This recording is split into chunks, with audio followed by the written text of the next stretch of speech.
This short video will reveal something that I found very interesting. It shows 6 examples where the modern Bible versions read completely opposite to what the King James Bible reads. The first example is in Psalm chapter 10, verses 4 and 5. The wicked, through the pride of his countenance, will not seek after God. God is not in all his thoughts. His ways are always grievous. The New International Version says that his ways are always prosperous. The New King James Version says his ways are always prospering. The words grievous and prosperous or prospering are words which are almost opposite in meaning. If the newer versions are just updating some of the archaic words of the King James Bible, why do they take words and replace them with words that are completely the opposite? Example 2 is from Ecclesiastes chapter 8, verse 10. In the King James it reads, "And so I saw the wicked buried, who had come and gone from the place of the holy, and they were forgotten in the city where they had so done. This is also vanity." The New Living Translation reads, "praised in the same city," and a New International Version says, "receive praise in the city." There's a big difference between being forgotten and receiving praise. It is interesting to note that the NIV has a footnote which reads, "some Hebrew manuscripts and the Septuagint, most Hebrew manuscripts and are forgotten." This means that most of the Hebrew manuscripts agree with the King James Bible, but the NIV translators changed these words to mean almost the exact opposite. Are you confused? When the footnotes of a Bible translation contradict the text in the verse itself, well, that is confusing. Confusion doesn't come from God. Confusion does not build up one's faith. Confusion creates doubt, and doubt in God's words is of the devil. Example 3 is from Hosea chapter 10, verse 1. In the King James it reads, "Israel is an empty vine. He bringeth forth fruit unto himself. According to the multitude of his fruit he hath increased the altars. According to the goodness of his land they have made goodly images." The New International Version says that Israel was a spreading vine, while the New American Standard reads, "Israel is a luxuriant vine."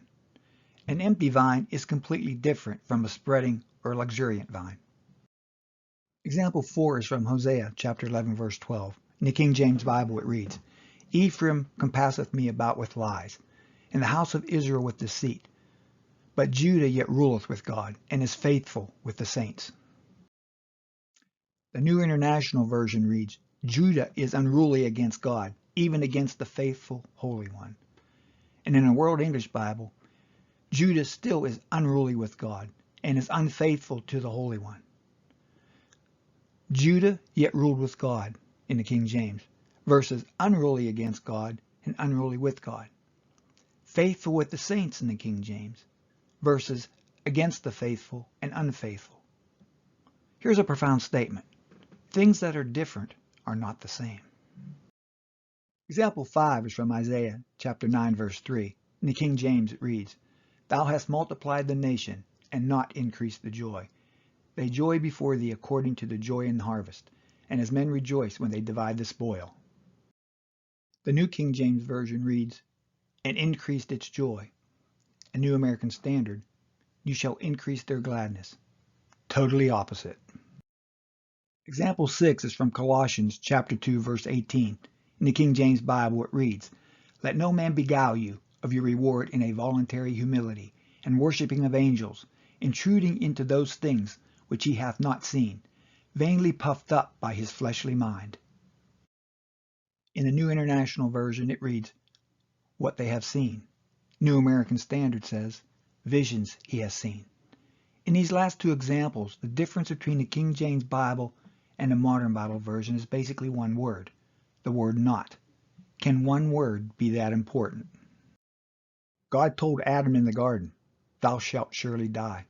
But the devil said, "Ye shall not surely die." Was that one word important? Luke 4:4 reads, "And Jesus answered him, saying, It is written, that man shall not live by bread alone, but by every word of God." Most of the modern Bible versions eliminates the phrase, "but by every word of God," either from within the text itself or by questioning its inclusion in a footnote. From the 6 examples shown, apparently every word doesn't matter to the publishers of the modern versions. But every word is important to God.